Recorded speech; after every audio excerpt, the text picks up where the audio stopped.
नमस्कार दोस्तों, कृष्णा एकेडमी के यूट्यूब चैनल पर आप सभी का हार्दिक स्वागत है। दोस्तों, राजस्थान की कला संस्कृति में टॉपिक पढ़ रहे थे अपन राजस्थान की चित्रकला। और देखिएगा, राजस्थान की चित्रकला की 4 स्कूलें थी और उन 4 स्कूलों में दोस्तों Mewar school of paintings, Marwar school of paintings पढ़ चुके थे और चित्रकला की तीसरी स्कूल चल रही थी और उसका नाम था दोस्तों ढूंढाड़ स्कूल ऑफ पेंटिंग्स, जिसके बारे में हमने पिछले वाले वीडियो में चर्चा की थी। और आमेर शैली के बारे में भी दोस्तों हम पढ़ चुके हैं। देखिएगा, ढूंढाड़ स्कूल ऑफ पेंटिंग्स के ढूंढाड़ स्कूल ऑफ पेंटिंग्स में जो अगली शैली आती है, देखिएगा दोस्तों, ढूंढाड़ स्कूल ऑफ पेंटिंग्स के अधीन जो दूसरी शैली आती है उस शैली का नाम है दोस्तों जयपुर शैली। ढूंढाड़ स्कूल ऑफ पेंटिंग्स में बताओ दूसरी शैली जिसका नाम क्या है? जयपुर शैली। एक हमने पढ़ा था आमेर शैली के बारे में पिछले वीडियो में, और बताओ ये कौन सी शैली है? जयपुर शैली।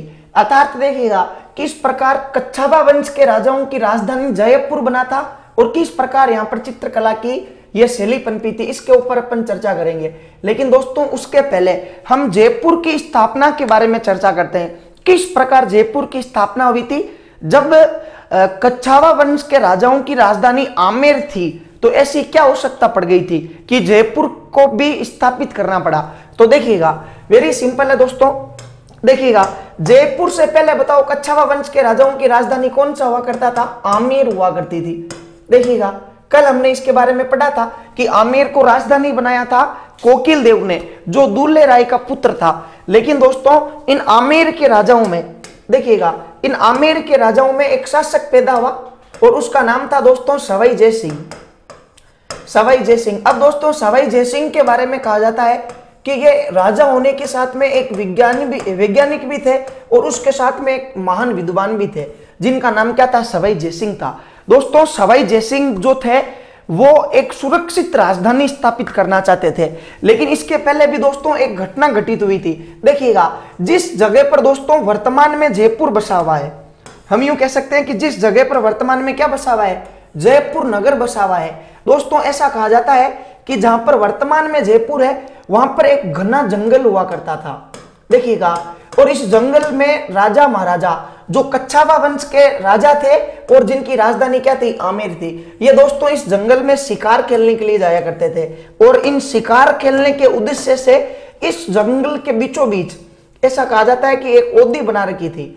और दोस्तों इस ओदी का उद्देश्य क्या था? शिकार करना। इसलिए बताओ इसको क्या कहा जाता है? शिकार की ओदी कहा जाता है।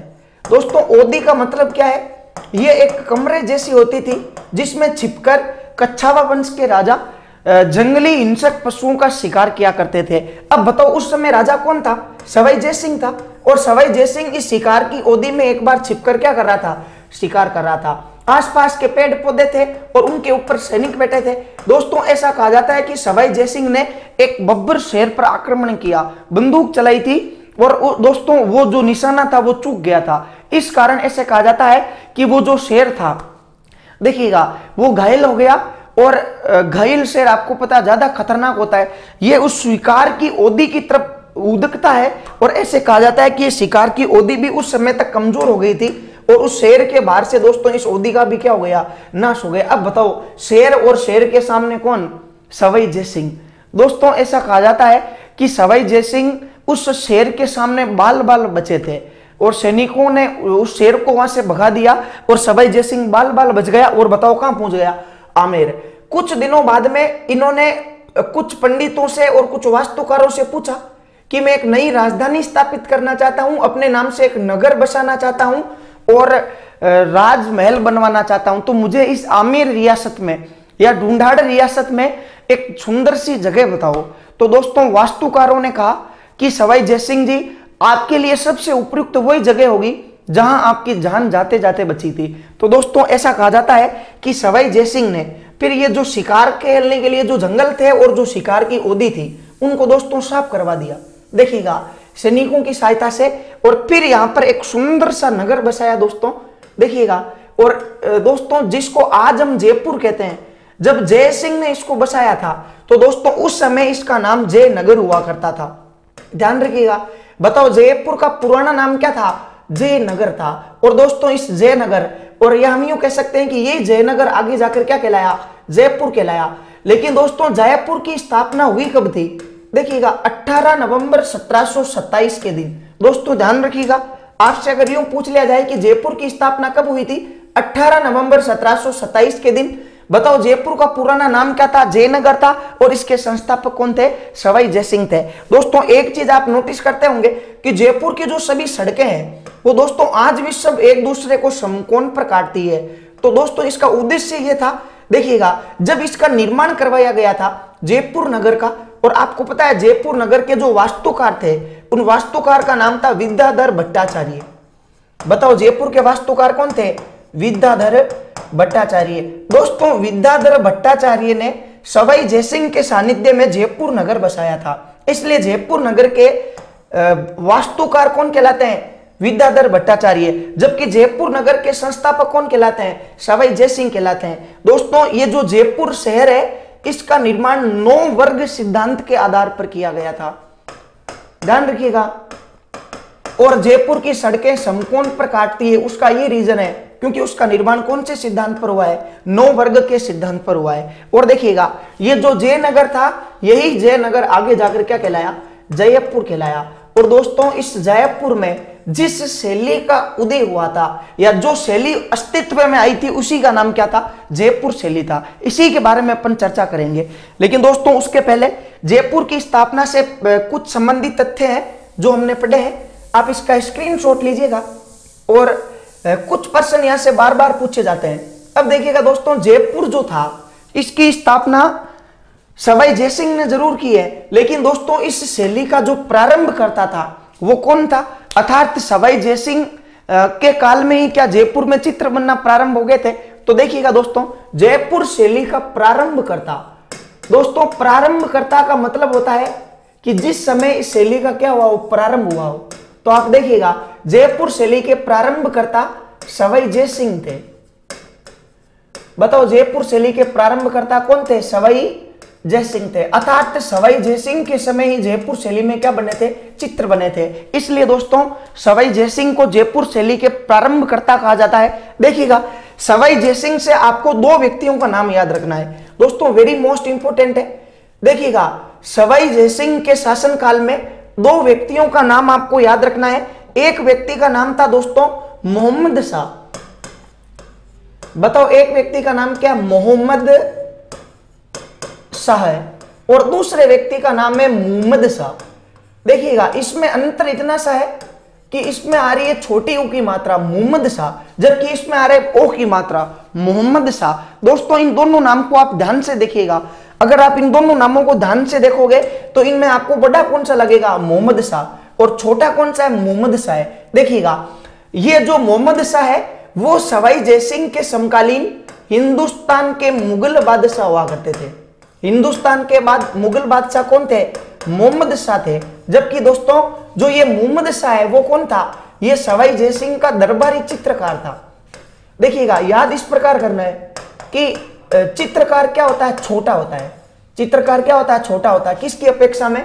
मुगल बादशाह की अपेक्षा में। तो जो छोटा नाम है वो मोहम्मद शाह दरबारी चित्रकार, और जो बड़ा नाम है वो कौन है? जयपुर का हम यूं कह सकते हैं मुगल बादशाह है। देखिएगा अब दोस्तों एक चित्र के बारे में हमने पढ़ा था, रज्मनामा के बारे में।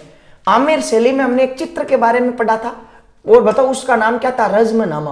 दोस्तों इस रज्मनामा के बारे में मैंने आपको बताया था कि रज्मनामा क्या है। सबसे पहले आप देखिएगा अपने हिंदुस्तान का या प्राचीन जमाने का सबसे बड़ा महाकाव्य है जिसका नाम है महाभारत। महाभारत संस्कृत भाषा में लिखा गया था, लेकिन दोस्तों उस महाभारत का फारसी भाषा में अनुवाद किया था फेजी ने। और बताओ फेजी ने उसका फारसी भाषा में अनुवाद करके क्या कर दिया था? रज्मनामा। दोस्तों हमने आमेर शैली में पढ़ा था कि रज्मनामा का जो चित्रण है वो आमेर शैली में हुआ था। ये आमेर शैली का ग्रंथ था जो मुगल दरबार में भी चित्रित किया गया था। लेकिन दोस्तों मोहम्मद शाह के पास में ये ग्रंथ था रज्मनामा, क्योंकि मोहम्मद शाह कौन है? मुगल बादशाह है। देखिएगा इसी के पास में ये ग्रंथ था, और सवाई जयसिंह की या सवाई जयसिंह से प्रभावित होकर मोहम्मद शाह ने ये रज्मनामा ग्रंथ किसको भेंट कर दिया? सवाई जयसिंह को कर दिया। ध्यान रखिएगा बहुत अच्छा प्रश्न है कि मोहम्मद शाह ने सवाई जयसिंह को कौन सा ग्रंथ भेंट किया था? तो उसका नाम क्या था? रज्मनामा था, जिसके बारे में हम पहले ही चर्चा कर चुके हैं। इसके अलावा दोस्तों एक शैली है देखिएगा, और उस शैली का नाम है सभी है शैली। देखिएगा, चित्रकला की एक शैली है दोस्तों, और उस शैली का नाम क्या है? सभी है शैली, या दोस्तों इसी को पोर्ट्रेट शैली भी कहा जाता है। बताओ, सभी है शैली को अंग्रेजी में क्या कहते हैं? पोर्ट्रेट शैली। सबसे पहले आप ये देखिएगा, सभी है शैली या पोर्ट्रेट शैली होती क्या है, या किसको सभी है शैली या पोर्ट्रेट शैली कहा जाता है? दोस्तों, जयपुर शैली की अपने आप में एक अलग विशेषता है। वो अलग विशेषता क्या है? देखिएगा, राजस्थान की शैलियों में हम यूं कह सकते हैं कि चित्र बने थे लगभग पशु पक्षियों के, जानवरों के, पहाड़ों के, नदियों के और प्राकृतिक परिवेश के। लेकिन दोस्तों, राजस्थान की वह शैली जिसमें सर्वाधिक चित्र बने थे व्यक्तियों के या आदमियों के चित्र जिसमें ज्यादा बने थे, जिसको व्यक्तिगत चित्रण कहा जाता है, उसका नाम दोस्तों जयपुर शैली था। याद ऐसे रखना है कि वर्तमान में सर्वाधिक व्यक्ति कहां रहते हैं? जयपुर में रहते हैं, और वहीं पर व्यक्तिगत चित्रण सर्वाधिक हुआ है। देखिएगा, जो ये व्यक्तिगत चित्रण की शैली है ना, उसी को क्या कहते हैं? सभी है शैली या पोर्ट्रेट शैली। ध्यान रखिएगा, व्यक्तिगत चित्रण की शैली, व्यक्तिगत चित्रण की शैली बताओ क्या कहलाती है? सभी है शैली या पोर्ट्रेट शैली कहलाती है। और दोस्तों, अगर आपको यूं कहें कि व्यक्तिगत चित्रण सर्वाधिक कहां हुआ है, या राजस्थान की ऐसी कौन सी चित्र शैली है जिसमें सर्वाधिक व्यक्तिगत चित्रण हुआ है, तो बताओ उसका नाम क्या था? जयपुर शैली था। अब देखो, व्यक्तिगत चित्रण हुआ है, इसका मतलब यह है कि कोई ना कोई वो चित्रकार जरूर था जिसने यहाँ पर व्यक्तियों के चित्र बनाए थे। दोस्तों, उनके ऊपर भी अपन चर्चा करेंगे, और जो लेब असिस्टेंट की भर्ती में यहां से एक प्रश्न पूछा गया था उसके ऊपर भी अपन चर्चा करेंगे। सबसे पहले आप इसका स्क्रीनशॉट लीजिएगा।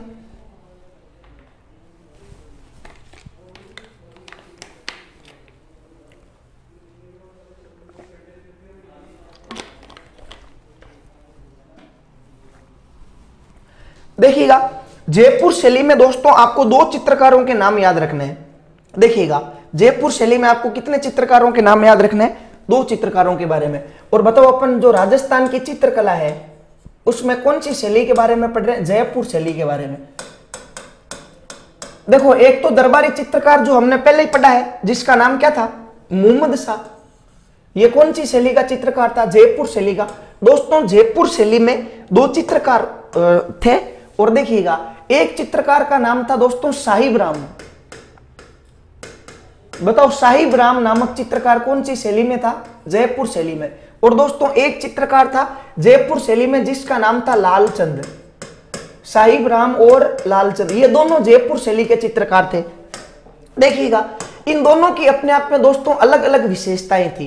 देखिएगा, जो साहिब राम नामक चित्रकार था, इसने दोस्तों व्यक्तियों के चित्रण सर्वाधिक बनाए थे, या ये व्यक्तिगत चित्रण में दक्ष था। आपसे अगर पूछ लिया जाए कि जयपुर शैली व्यक्तिगत चित्रण के लिए जानी जाती है, और उसको व्यक्तिगत चित्रण के लिए पहचान किसने दिलाई थी? साहिब राम ने। और दोस्तों, ये जो साहिब राम था, इसके बारे में हम यूं कह सकते हैं कि ये व्यक्तिगत चित्रण में दक्ष था। व्यक्तिगत चित्रण में बताओ क्या था? ये दक्ष था, जिसका नाम क्या था? साहिब राम था। दोस्तों, याद ऐसे रखना है कि जो व्यक्ति होते हैं ना, उन्हीं को क्या कहते हैं? साहिब कहते हैं। बताओ, कभी किसी जानवर को साहिब कहा गया? नहीं कहा है। व्यक्ति को ही क्या कहते हैं? साहिब कहते हैं। अर्थात साहिब राम ने व्यक्तिगत चित्रण किया है। दोस्तों, इन्होंने व्यक्तिगत चित्रण जरूर किया है, लेकिन इनके बारे में हम यूं कह सकते हैं कि कहां पर इसका उल्लेख मिलता है कि इन्होंने व्यक्तिगत चित्रण किया है? तो दोस्तों, जयपुर के एक राजा थे जिनका नाम था सवाई ईश्वरी सिंह। देखिएगा, जयपुर के एक राजा जिनका नाम बताओ क्या था? ईश्वरी सिंह था। दोस्तों, ईश्वरी सिंह का आदमकद चित्र, देखिएगा, आदमकद चित्र का मतलब होता है एडी से लेकर चोटी तक। बताओ, आदमकद चित्र का मतलब क्या होता है? एडी से लेकर चोटी तक। ये देखिएगा, ये जो पूरा चित्र बनता है एक व्यक्ति का, इसको कौन सा चित्र कहते हैं? आदमकद चित्र। आदमकद चित्र। और देखिएगा, आदमकद चित्र, बताओ ये किसका है? या ये हम यूं कह सकते हैं कि ये कौन है? तो दोस्तों, ये सवाई ईश्वरी सिंह है, जो सवाई जयसिंह के पुत्र थे, जिनका नाम क्या था? सवाई ईश्वरी सिंह। दोस्तों, सवाई ईश्वरी सिंह का आदमकद चित्रण हम यूं कह सकते हैं, या आदमकद चित्र किसने बनाया था? साहिब राम ने। और ये व्यक्तिगत चित्रण में क्या था? दक्ष था। उसी प्रकार दोस्तों, लालचंद के चित्रों को भी कुछ विशेषताएं हैं। देखिएगा लालचंद की विशेषताएं क्या है। लालचंद ने दोस्तों पशु पक्षियों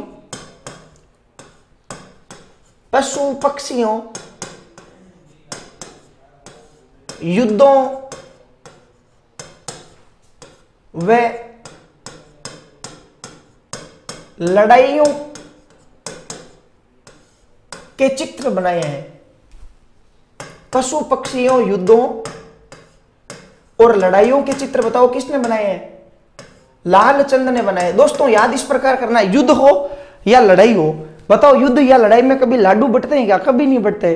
देखिएगा आओ चाहे एक भी पाती लेकिन जरूर पाती आता है। और जब लड़ाई में या युद्ध में जाओगे तो हम यूं कह सकते हैं कि आपके चोट लगेगी, और चोट लगते ही बताओ क्या आएगा? रक्त है, और रक्त का रंग क्या होता है? लाल होता है। इस प्रकार अपन इसको क्या कर सकते हैं? याद कर सकते हैं। दोस्तों इसके अलावा देखिएगा अगर आप कभी जयपुर गए हो तो जयपुर के सिटी पैलेस के पास में दोस्तों जयपुर के राजा महाराजाओं का एक चौगान था, जिसमें प्राचीन जमाने में वहां पर राजा महाराजा के हाथी और घोड़े बनते थे। दोस्तों वर्तमान में इस स्टेडियम को चौगान स्टेडियम कहा जाता है। देखिएगा राजा अपने मनोरंजन के लिए कभी कभार दोस्तों हाथियों के बीच में लड़ाई भी करवाते थे, हम यूं कह सकते हैं। और जो हाथियों की लड़ाई होती थी उसका दृश्य भी बताओ कहां चित्रित किया गया है? जयपुर शैली में। और किसने चित्रित किया है? लालचंद ने। तो देखिएगा चौगान स्टेडियम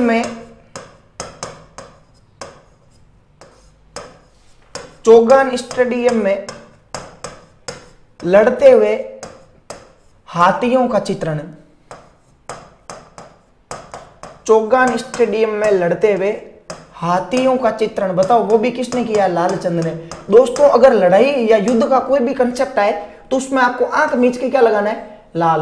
और जो व्यक्तिगत चित्रण के बारे में पूछे तो उसको आपको क्या करना है? साहिब राम करना है। अब देखिएगा यहां से एक अच्छा प्रश्न दोस्तों एग्जाम में आता है, और वो क्या है? देखिएगा प्रश्न ये आता है कि ये जो दो चित्रकार थे लालचंद और साहिब राम, ये जयपुर के किन राजाओं के समकालीन थे, या किन राजाओं के ये दरबारी चित्रकार हुआ करते थे? तो दोस्तों जयपुर के एक राजा थे जिनका नाम था सवाई ईश्वरी सिंह।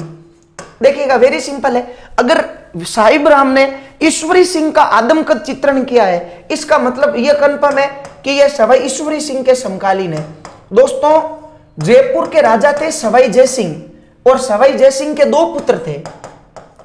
बताओ सवाई जयसिंह के कितने पुत्र थे? दो।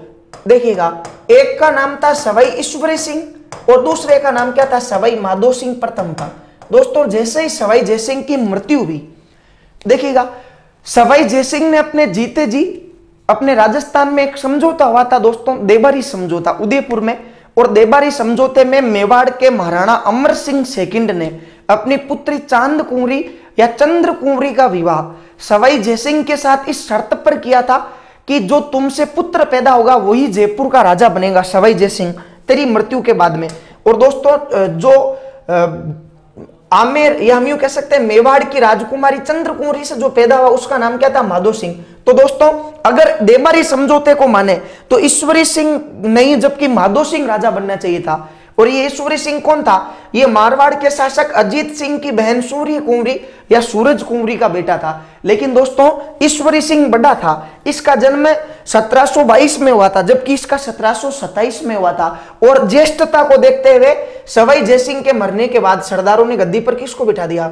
ईश्वरी सिंह को। अब बताओ माधो सिंह लड़ेगा कि नहीं लड़ेगा? देखिएगा सवाई ईश्वरी सिंह जयपुर का राजा बना था 1743 में और 50 तक ये रहा था, जिसमें दोस्तों बगरू के युद्ध या राजमहल के युद्ध ऐसे भी युद्ध लड़े गए थे। और 1750 में ईश्वरी सिंह जो है दोस्तों इसके ऊपर कर्जा हो गया था, ऐसे कहा जाता है। मराठा और कुछ मुस्लिम शासकों से इसने कर्जा लिया था और वो कर्जा इतना बढ़ गया था कि इनको ऐसा कहा जाता है कि ईसरलाट एक महल है वहां से कूदकर इन्होंने आत्महत्या कर ली थी, या ऐसे भी मिलता है कि जयपुर के सिटी पैलेस में इन्होंने फांसी खा ली थी और आत्महत्या कर ली। अब बताओ 1750 में राजा कौन बनेगा? माधो सिंह, जो 50 से लेकर 67 तक राजा रहा था। तो बताओ पहले जयपुर का राजा कौन? ईश्वरी सिंह। ईश्वरी सिंह के बाद कौन? बताओ कौन था? माधो सिंह था। देखिएगा तो यहां पर ईश्वरी सिंह के समकालीन ये चित्रकार है। देखिएगा राजा मरा है, चित्रकार नहीं मरा है, तो ये दोनों के समकालीन था। साहिब राम और लालचंद ईश्वरी सिंह और माधो सिंह दोनों के समकालीन थे। ध्यान रखिएगा, यह प्रश्न भी आपके अच्छे एग्जाम्स में पूछा जा सकता है। दोस्तों ये अपन जो पढ़ रहे हैं इसका उद्देश्य कोई राजस्थान पुलिस या पटवार तक ही सीमित नहीं है। देखिएगा, आप अगर कोई एग्जाम अपनी लाइफ में फर्स्ट ग्रेड या आरएस से संबंधित कोई एग्जाम देते हो, उस टारगेट को लेकर अपन चल रहे हैं, तो इसी से आपको ये चीज ध्यान रखनी है। तो देखिएगा, दो चित्रकारों के बारे में हमने पढ़ा है, साहिब राम और लालचंद के बारे में। दोस्तों इसका स्क्रीनशॉट लीजिएगा।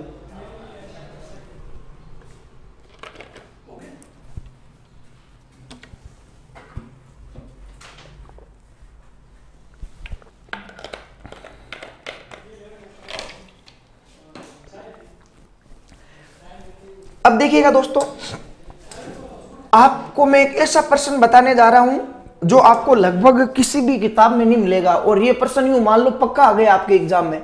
दोस्तों जयपुर में चित्रकला का एक विभाग है और उस विभाग का नाम है 36 कारखाना।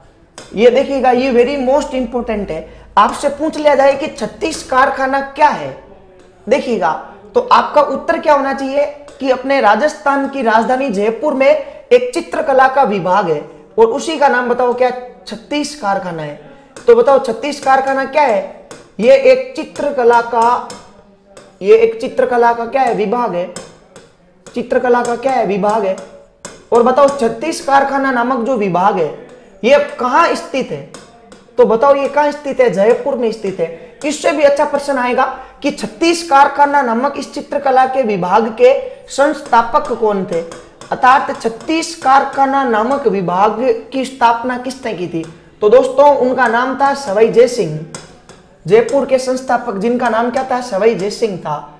ये इसके संस्थापक माने जाते हैं। लेकिन दोस्तों सवाई जय सिंह ने 36 कारखाना नामक विभाग की स्थापना क्यों की थी, उसके पीछे उद्देश्य क्या था? तो दोस्तों वेरी सिंपल है। देखिएगा, जो जयपुर के चित्र थे, जो जयपुर शैली में चित्रित हुए थे, उनका संग्रह करने हेतु, जयपुर शैली की साज सज्जा का संग्रह हेतु सवाई जय सिंह ने चित्रकला का जयपुर में एक विभाग स्थापित किया था और उसी का नाम बताओ क्या था? 36 कारखाना था। देखिएगा, आप इसका स्क्रीनशॉट लीजिएगा। इसके अलावा दोस्तों अगर हम यूं कहें कि जयपुर शैली की विशेषताएं क्या क्या है, देखिएगा वेरी मोस्ट इंपोर्टेंट है। जयपुर शैली की विशेषताओं का मतलब है यहाँ के जो चित्र बने हैं उनकी किस प्रकार की पद्धति रही है। तो दोस्तों जयपुर शैली की विशेषताओं में देखिएगा, जो पहली विशेषता है ये वेरी मोस्ट इंपोर्टेंट है। देखिएगा, भिक्षा देती हुई नारी का चित्रण। भिक्षा देती हुई नारी का चित्रण, इसको याद कैसे करना है? देखो वेरी सिंपल है। बताओ भिक्षा कौन देगा? जो धनी होगा या जिसके पास में धन होगा। और बताओ राजस्थान की सबसे धनी रियासत कौन सी थी? जयपुर थी। देखिएगा, तो हम यूं कह सकते हैं, वैसे इस प्रकार रियल लाइफ में होता नहीं है। जो जितना ज्यादा धनी होता है वो उतना कम दान करता है, और अगर कभी दान भी करता है ना तो सेल्फ भी लेता है उसके साथ में, ठीक है। लेकिन आपको इस प्रकार याद करना है, ठीक है, कि भिक्षा देती हुई नारी का चित्रण कहां हुआ है? जयपुर शैली में। इसके अलावा दोस्तों दूसरी जो विशेषता है यह है लैला मजनू का चित्रण है। लैला मजनू का चित्रण है। यह भी बताओ कहां हुआ है? जयपुर शैली में। जानते हो क्या लैला मजनू कौन है? देखो यह एक प्रेम कहानी है और इस प्रेम कहानी की जो हीरोइन है वो कौन है? लैला। और हीरो कौन है? मजनू है। इन दोनों को दोस्तों एक बीमारी हो गई थी और उस बीमारी का नाम क्या था? लवेरिया था। देखिएगा, और इनको जो लवेरिया हुआ था वो सच्चा था दोस्तों, यूं कहा जाता है। इसलिए इन दोनों ने, जब ये एक दूसरे को प्राप्त नहीं कर सके तो इन्होंने अपनी जान दी और अपने प्रेम का एक संकेत छोड़ा था इस विश्व के लिए। लैला मजनू का चित्रण भी जयपुर शैली में हुआ है। इसके अलावा दोस्तों नंबर 3 पे हम यूं कह सकते हैं कुरान पढ़ती हुई शहजादी का चित्रण। कुरान पढ़ती हुई शहजादी का चित्रण। देखो शहजादी किसको कहते हैं? सबसे पहले तो दोस्तों अगर कोई हिंदू रियासत है और हिंदू रियासत का राजा है तो उस राजा की बेटी हमेशा राजकुमारी कहलाएगी। लेकिन दोस्तों अगर कोई मुस्लिम रियासत है तो मुस्लिम रियासत के राजा की जो पुत्री होगी राजकुमारी, वो क्या कहलाएगी? शहजादी। दोस्तों शहजादी किस प्रकार, और जो मुस्लिम समाज की होगी वो क्या पढ़ेगी, कुरान पढ़ेगी। ये दोस्तों ये किस प्रकार है, देखिएगा आपको पता है जयपुर का संबंध मुगलों से था, या मुगलों का इनसे सानिध्य बना हुआ था, या मुगल और जयपुर के जो राजा थे इनके बीच में मित्रता थी। तो दोस्तों जब भी जयपुर कोई शहजादी आती मुगलों की, तो बताओ वो क्या पढ़ेगी, कुरान पढ़ेगी। और वो जब भी कुरान पढ़ रही थी तो चित्रकार ने उसका क्या कर दिया, चित्रण कर दिया। कुरान पढ़ती हुई शहजादी का चित्रण भी कहां हुआ है, जयपुर शैली में। स्क्रीनशॉट लीजिएगा आप इसका। इसके बाद देखिएगा जयपुर शैली का सुवर्ण काल। दोस्तों very most important person, Jaipur शैली का सुवर्ण काल। देखिएगा राजस्थान की प्रत्येक शैली में हम ये पढ़ रहे हैं, एक तो होता है प्रारंभकर्ता, प्रत्येक शैली का एक तो क्या होता है, प्रारंभकर्ता, जिसके समय शैली का प्रारंभ होगा। एक बताओ क्या होगा, स्वर्ण काल। स्वर्ण काल का मतलब होता है गोल्डन एज, या जिस राजा के समय उस शैली पर सर्वाधिक चित्रण हुआ हो या चित्रकला पर ज्यादा ध्यान दिया गया, उसको क्या कहते हैं, उस काल को सुवर्ण काल। दोस्तों आपने एक राजा का नाम सुना होगा, जयपुर के एक राजा थे और उनका नाम था सवाई प्रताप सिंह। बताओ जयपुर के राजा थे और उनका नाम क्या था, सवाई प्रताप सिंह था। और दोस्तों सवाई प्रताप सिंह ने, जयपुर में एक जगह है दोस्तों बड़ी चौपड़ है। सबसे पहले आप ये ध्यान रखिएगा कि जो जयपुर है वहां पर चौराहे को चौराया नहीं कहते हैं, वहां पर चौराहे को चौपड़ कहते हैं। देखिएगा जो छोटा चौराया है वो छोटी चौपड़ है, और जो बड़ा चौराया है उसको क्या कहते हैं, बड़ी चौपड़ है। देखिएगा जयपुर में एक जगह है बड़ी चौपड़, और उस बड़ी चौपड़ नामक जगह पर सवाई प्रताप सिंह ने एक सुंदर सा महल बनाया था। एक सुंदर सा क्या बनवाया था, महल। देखिएगा ये महल क्यों बनाया था, या फिर हम यूं कह सकते हैं इस महल के पीछे उद्देश्य क्या था।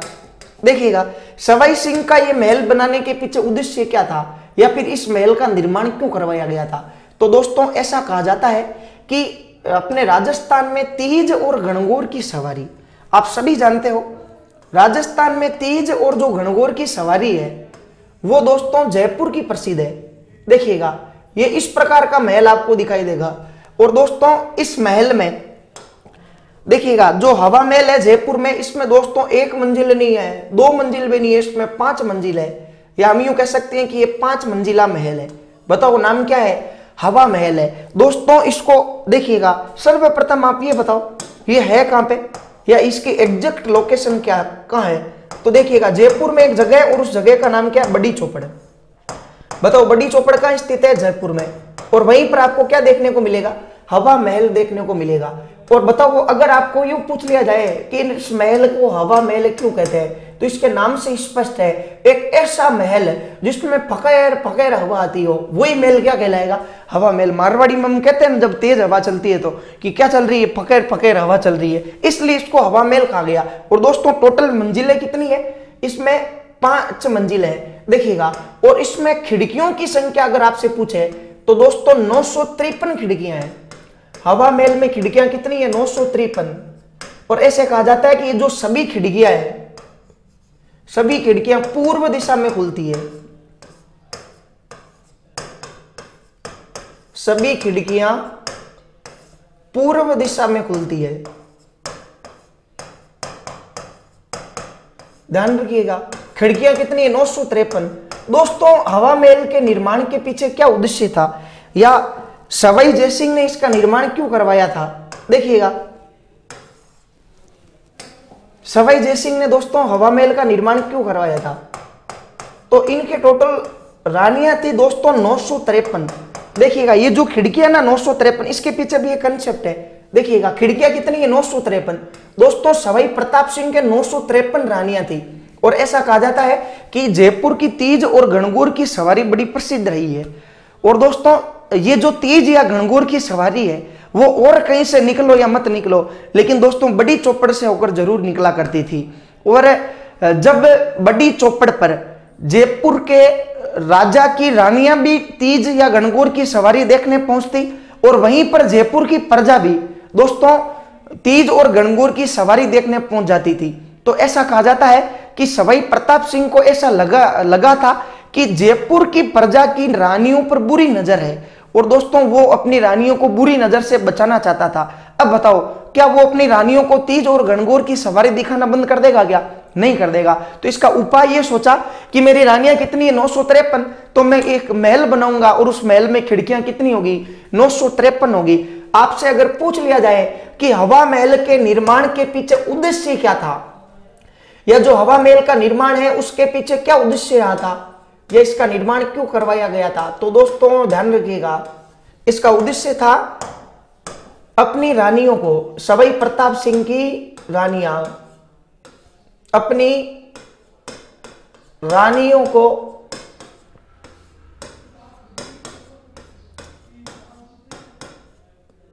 तीज व गणगौर की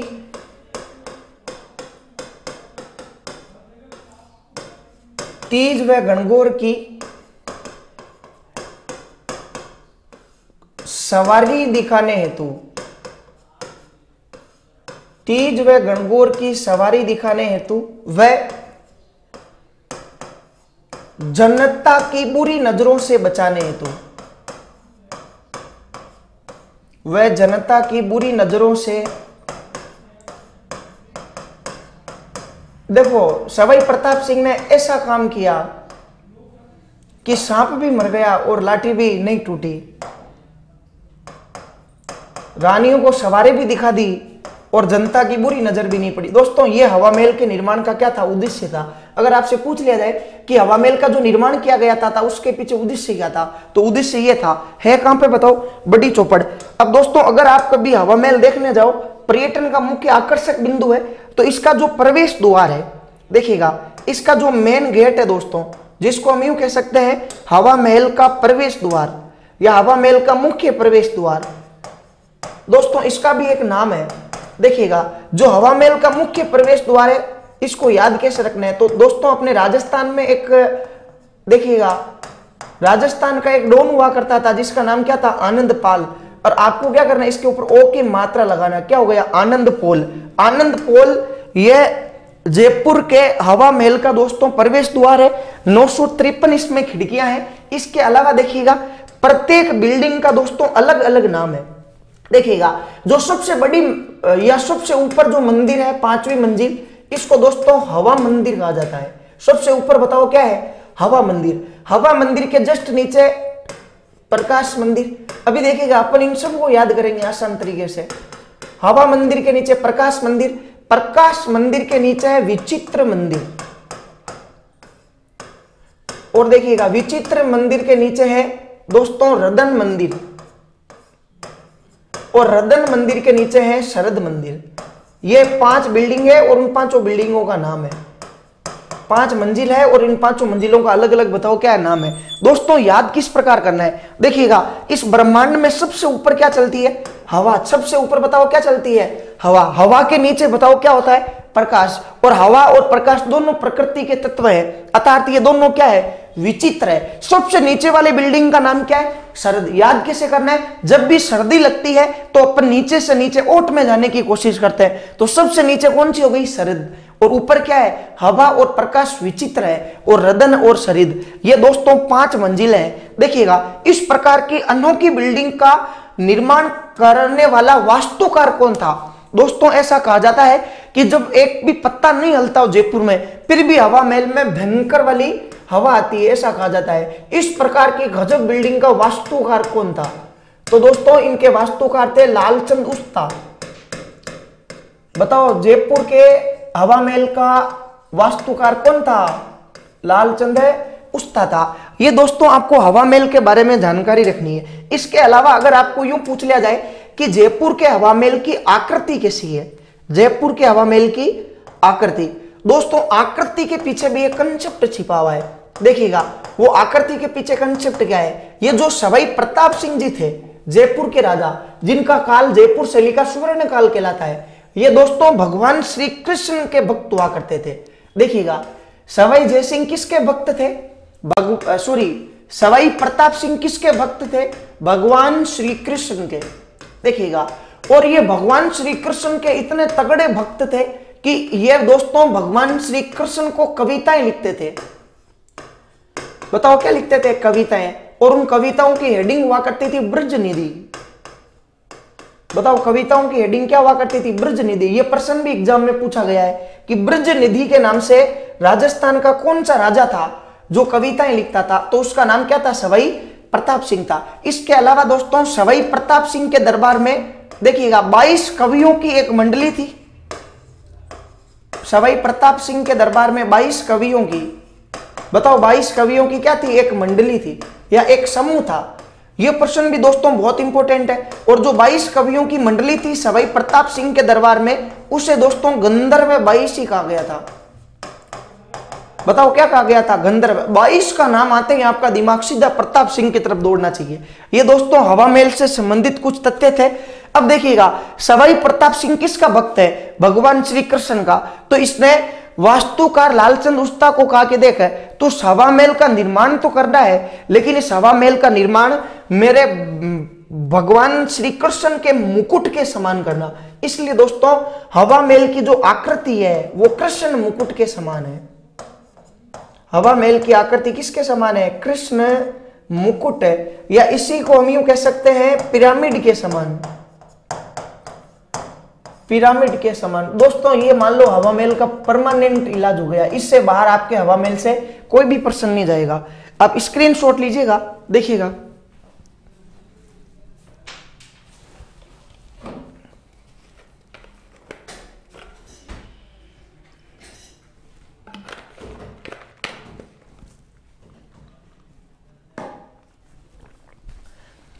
अब देखो सवाई प्रताप सिंह ने दोस्तों अपनी रानियों के लिए एक महल बनवाया था और उस महल का नाम क्या था? हवा महल था। देखिएगा दोस्तों जब सवाई प्रताप सिंह ने अपनी रानियों के लिए हवा महल का निर्माण करवाया तो उन्होंने उसी समय अपने विद्वानों और अपने जो चित्रकार थे उनके लिए भी दोस्तों एक सुंदर से अलग अलग विभागों का निर्माण करवाया था। देखिएगा सवाई प्रताप सिंह ने अपनी रानियों के लिए तो किसका निर्माण करवा दिया? हवा महल का। लेकिन दोस्तों इसके अलावा देखिएगा सवाई प्रताप सिंह ने दोस्तों 2 विभाग स्थापित किए थे। एक विभाग का नाम था गूणी खाना। बताओ एक विभाग का नाम क्या था? गूणी खाना। और एक विभाग का नाम था सूरत खाना। गूणी खाना और सूरत खाना। आपसे पूछ लिया जाए ये है क्या? गूणी खाना और सूरत खाना। तो दोस्तों गूणी खाना और सूरत खाना सवाई प्रताप सिंह द्वारा स्थापित 2 विभाग है। लेकिन इन विभागों में क्या जानकारी मिलती है? देखिएगा दोस्तों ये जो गूणी खाना विभाग है ये विद्वानों के लिए बनाया गया था। बताओ गूणी खाना किसके लिए बनाया गया? विद्वानों के लिए।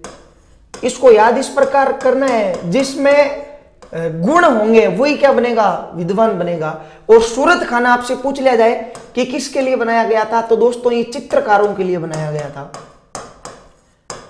चित्रकारों के लिए। देखिएगा जो चित्रकार होता है ना वो हमेशा क्या बनाता है? सूरत बनाता है। इस प्रकार दोस्तों सवाई प्रताप सिंह के काल में कई प्रकार के जयपुर में स्थापत्य कार्य हुआ था और उनके ऊपर चित्रकारी हुई थी। इसलिए दोस्तों इनका काल जयपुर शैली का स्वर्ण काल कहलाता है। आप इसका स्क्रीनशॉट लीजिएगा, देखिएगा। इसके अलावा देखिएगा हम यूं कह सकते हैं दोस्तों जयपुर के एक राजा बने थे। देखिएगा और उन राजा का नाम क्या था? सवाई प्रताप सिंह था। और सवाई प्रताप सिंह के कुछ समय बाद में या 1857 की क्रांति के समय देखिएगा जयपुर रियासत के एक राजा थे जिनका नाम था सवाई राम सिंह। सवाई राम सिंह जिन्होंने जयपुर को गुलाबी रंग से पुतवाया था और उसी के बाद में जयपुर पिंक सिटी कहलाने लगा था। या अल्बर्ट हॉल का निर्माण हो या रामनिवास बाग हो या रामबाग पैलेस होटल हो, उन सब का निर्माण सवाई राम सिंह ने करवाया था। दोस्तों सवाई राम सिंह के समय सबसे पहले आप इसको समझने से पहले एक छोटी सी चीज समझिएगा। देखिएगा जो हम बार बार पढ़ते हुए आ रहे हैं, अगर अपन यूं बात करें इफेक्ट की या प्रभाव की कि जयपुर शैली पर किन किन शैलियों का प्रभाव पड़ा है, तो दोस्तों प्रभाव हमेशा 2 शैलियों का पड़ा है। देखिएगा एक तो प्रभाव किसका पड़ेगा? मुगल शैली का। बताओ जयपुर शैली पर प्रभाव किसका पड़ेगा? मुगल शैली का। और एक पड़ेगा कंपनी शैली का, या कंपनी शैली को हम क्या कह सकते हैं? अंग्रेजी शैली। जैसे ही मुगलों का पतन हुआ था और भारत में अंग्रेजों का आधिपत्य हो गया था, देखिएगा इन 2 का ही प्रभाव हमेशा पड़ता है, एक तो मुगल शैली का और एक अंग्रेजी शैली का। दोस्तों मुगल शैली का प्रभाव जयपुर शैली में प्रारंभ से पड़ता है, प्रारंभ से। और इसका प्रारंभकर्ता कौन था? सवाई जयसिंह था, क्योंकि सवाई जयसिंह खुद मुगलों का मंशबदार था। और दोस्तों अंग्रेजी शैली का प्रभाव पड़ता है सवाई राम सिंह के समय। अब देखो क्या हुआ था, सवाई राम सिंह के दोस्तों समय ऐसा कहा जाता है कि जयपुर शैली में जो चित्र बन रहे थे, देखिएगा जो चित्र बन रहे थे वो चित्र बन रहे थे यथार्थवादी। अर्थात सवाई राम सिंह के समय यथार्थवादी चित्रों का चित्रण होने लगा। यथार्थवादी चित्रों का क्या होने लगा, चित्रण है। और दोस्तों ऐसे भी कहा जाता है कि जो जयपुर शैली थी वो अपने मूल पथ से भटक रही थी, या यहाँ के चित्रकारों को दरबारी संरक्षण नहीं मिल रहा था, हम यूं भी कह सकते हैं। तो देखिएगा इसलिए सवाई राम सिंह ने यह सोचा कि यदि अगर मेरे समय में जयपुर की चित्रकला समाप्त हो गई तो यह कलंक मेरे ऊपर लगेगा और ये मैं होने नहीं दूंगा। इसलिए दोस्तों सवाई राम सिंह ने क्या किया, दोस्तों सवाई राम सिंह ने, हम यूं कह सकते हैं कि चित्रकला को बढ़ावा देने हेतु और अपने चित्रकारों की प्रवृत्ति को देखकर या उससे प्रसन्न होकर दोस्तों इन्होंने एक स्कूल खोली थी जयपुर में, और उस स्कूल का नाम हुआ करता था महाराजा स्कूल ऑफ पेंटिंग्स। ध्यान रखिएगा, बताओ स्कूल का नाम क्या था, महाराजा स्कूल ऑफ पेंटिंग्स। ये स्कूल किसने खोली थी, सवाई राम सिंह ने, और ये काम पर थी जयपुर में। अब भी अगर आप जाकर ढूंढोगे कि मैं महाराजा स्कूल ऑफ पेंटिंग्स में चला जाऊं तो ये आपको नहीं मिलेगी, क्योंकि दोस्तों वर्तमान में इसका नाम हम यूं कह सकते हैं राजस्थान स्कूल ऑफ पेंटिंग्स हो गया। राजस्थान स्कूल ऑफ पेंटिंग्स के नाम से जानते हैं वर्तमान में, या इसको Maharaja school of arts and crafts भी कहते थे। इसके अलावा दोस्तों जयपुर शैली में कुछ हवेलियों का चित्रण हुआ है, देखिएगा जिनके बारे में हम हमेशा पढ़ते हुए आ रहे हैं। हवेलियों पर अगर कोई चित्रण होगा तो वो कौन सा होगा, भित्ति चित्रण, क्योंकि हवेलियों पर हमेशा चित्र कम बनते हैं, भित्तों पर। देखिएगा कौन कौन सी है दोस्तों, सबसे पहले एक पंडित थे और उन पंडित का नाम क्या था, पुंडरीक रत्नाकर। देखिएगा एक हवेली है जयपुर में और उस हवेली का नाम क्या, पुंडरीक रत्नाकर की हवेली। एक है दोस्तों नारायण प्रताप की हवेली, ये भी बताओ कहां है, जयपुर में है। नारायण प्रताप की हवेली भी कहां है, जयपुर में। एक दोस्तों जयपुर में है सामोद की हवेली, और दोस्तों एक जयपुर में दुसाद की हवेली। देखिएगा साथ साथ में आपका हवेलियों का प्रश्न भी कवर हो रहा है। ये चारों हवेलियां कहां स्थित है, जयपुर में स्थित है। और दोस्तों हवेलियों पर जो चित्रण होता है वो हमेशा कौन सा चित्रण होता है, भित्ति चित्रण। यदि आपसे ऐसा प्रश्न पूछे कि पुंडरीक रत्नाकर की हवेली, नारायण प्रताप की हवेली, सामोद की हवेली और दुसाद की हवेली, इनका भित्ति चित्रण जो है वो कौन सी शैली से संबंधित है, तो दोस्तों उसका उत्तर क्या होगा, जयपुर होगा। दोस्तों ये जयपुर शैली से संबंधित एक वीडियो था। यदि आपको पसंद आए तो लाइक कीजिएगा, शेयर कीजिएगा और उस पर कमेंट्स करके बताइएगा कि किस प्रकार का जो है ये स्टडी का मटेरियल था। धन्यवाद दोस्तों।